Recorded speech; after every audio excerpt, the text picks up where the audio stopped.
Olá, alunos de comunicação e transmissão de dados, vamos mais uma web aula com o tema Sistema Portadora Analógica.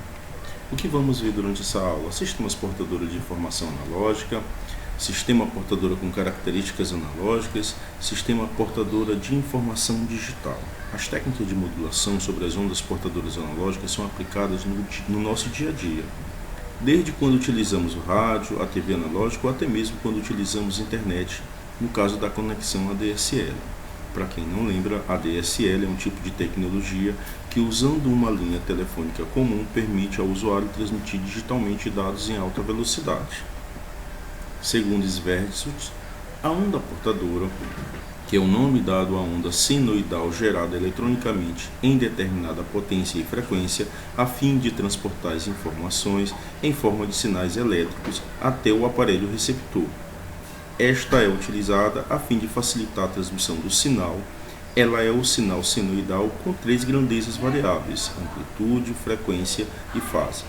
Ondas senoidais, já falamos sobre amplitude, frequência e fase.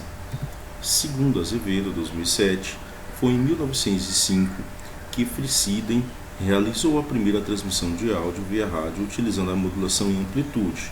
Ondas analógicas podem ser moduladas de 3 formas para transportar informações analógicas. Modulação por amplitude, já vimos inclusive essa foto em aulas anteriores, AM, aqui o sinal a ser transmitido, a onda portadora, e o sinal analógico de amplitude AM. A modulação em amplitude consiste em modular a amplitude da onda portadora na forma da mensagem a ser transmitida, tanto em seus semiciclos positivos quanto nos semiciclos negativos. Perceba em modulações por amplitude que a frequência da onda se mantém constante. Também já vimos semiciclos positivos e negativos. E aqui nós temos a modulação de uma onda FM. Quando a modulação é feita pela frequência, a onda portadora tem sua frequência modulada ao sinal a ser transmitido. É possível visualizar na modulação em frequência que a amplitude da onda não sofre qualquer tipo de alteração. E aqui temos a transmissão de uma onda senoidal PM. Já quando a modulação é feita por fase, que basicamente consiste em um tipo especial de modulação de frequência, em vez dos ciclos da frequência 530 kHz e 1600 kHz, essa transmissão, assim como toda transmissão de rádio, é feita pelo ar, através do campo magnético da Terra.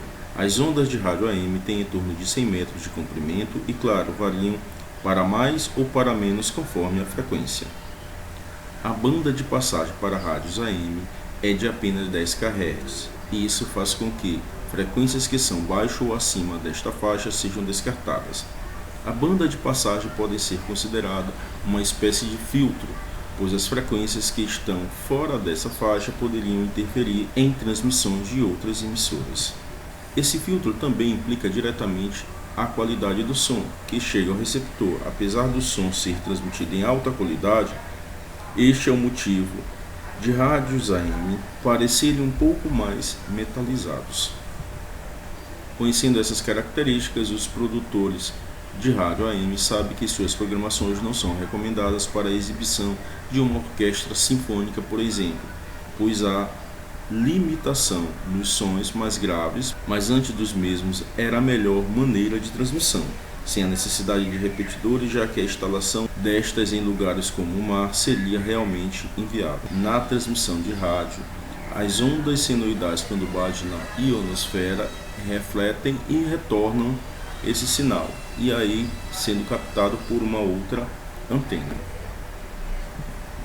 Modulação em FM. Segundo Gomes, 2012, rádios que trabalham com modulação de frequência operam com frequência entre 88 MHz a 108 MHz, ou seja, os ciclos de frequência por segundo desse tipo de modulação variam entre 88 e 108 milhões de vezes. A melhor qualidade de som deste tipo de modulação é dada tanto com frequências baixas quanto com frequências altas, que oscilam dentro da mesma amplitude. Então, não há corte de banda de passagem, ou seja, ela opera com qualidade, pois nem graves nem agudos são cortados, chegando ao receptor com perdas praticamente desconsideráveis. A desvantagem de se trabalhar com esse tipo de modulação é que o raio de alcance fica na casa de 100 km. Outro ponto negativo é o efeito de captura, que consiste em dois sinais que tiveram na mesma frequência. O receptor só receberá as informações do sinal de maior potência, descartando o de menor frequência. Sistema portadora com características analógicas. 1. Modulação em banda lateral dupla, DSB. 2. Modulação em banda lateral única, SSB. Com a onda portadora. Na prática, a existência de bandas laterais faz com que o espectro da onda tenha duas vezes o tamanho que deveria ter. Por isso, percebe o nome AM/DSB. Então, percebam bem essa diferença. Duas vezes o tamanho que deveria ter. Tá? Por isso que é conhecida como AM/DSB. A representação da transmissão de ondas sinusoidais é dessa forma aqui, amplitude por frequência. 2. Modulação em banda lateral única, SSB. Segundo Azevedo 2007, ambas as laterais do sinal DSB transportam a mesma informação, e isso faz com que uma delas possa ser retirada. Isso é a técnica utilizada no sistema SSB ou banda lateral única.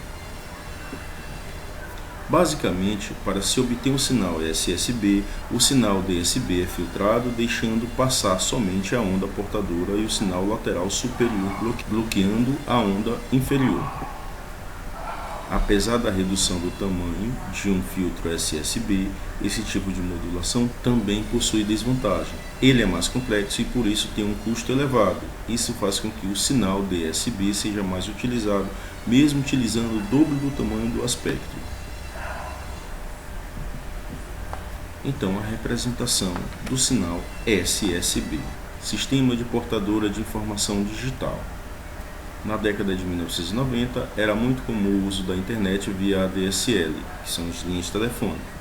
Contudo, as linhas telefônicas são meios de transmissões analógicas que foram projetados somente para a voz, operando com frequência entre 300 Hz e 3.4 kHz. Sinais digitais por ondas transmissoras. Então, aqui eu tenho um sinal digital, eu tenho ASK, FSK e PSK. Vamos ver então cada um deles. A figura mostrou somente 3 tipos de modulação, deixando de fora a modulação CAN, que em português é modulação por quadratura de amplitude. Este modelo utiliza ao mesmo tempo modulação em fase e amplitude. Modulação ASK, que em português é modulação por desvio de amplitude. Este tipo de modulação consiste basicamente em permitir ou barrar a portadora em função da sequência de bits. Por exemplo, para representar o bit 0, ele barra a onda portadora, e para representar o bit 1, ele envia a onda portadora. O que eu quero dizer com isso? É isso aqui, tá, pessoal? Esse tipo foi usado no telégrafo, por exemplo, mas ele possuía um exemplo quando não se recebia a portadora. Era difícil distinguir se realmente era a representação do bit 0 ou somente uma perda temporária do sinal. O que eu quero dizer com isso? Que o problema era quando eu enviava vários zeros. A fim de corrigir esse problema, foi implementada a técnica BASIC, na qual 2 níveis de amplitude são enviados, em que o nível mais baixo representa o bit 0 e o nível mais alto representa o bit 1. Modulação FSK, que em português é modulação por desvio de frequência. Esse tipo de modulação basicamente consiste na definição de 2 valores de frequência fixos para representar cada bit. É possível observar na figura do slide 35, para representar o bit a frequência é elevada, enquanto para se representar o bit 0 a frequência é reduzida. Tá? Então não vamos esquecer que eu posso representar isso da seguinte forma: bit baixo, 0, eu posso botar 500 Hz, e o bit alto, que é o 1, eu posso colocar 1000 Hz. Ok? Como exemplo, imagine que para se enviar o bit 0 se usa a frequência de 500 Hz, e para representar o bit, para executar essa tarefa, recomendamos que você escolha 4 tipos diferentes de modulação e faça um comparativo, cujo objetivo é explicar cada técnica de modulação da onda portadora analógica e, por fim, indique o modelo recomendado para o cliente e sua estrutura, justificando sua indicação. Então, o que quero? Que vocês vejam o sistema portador de informação digital, quais são eles? O CAN, o ASK, o FSK e o PSK, conceitue cada um e me diga qual é a melhor forma de transmissão, ok? Então agora é com vocês, bons estudos e até a nossa próxima web aula.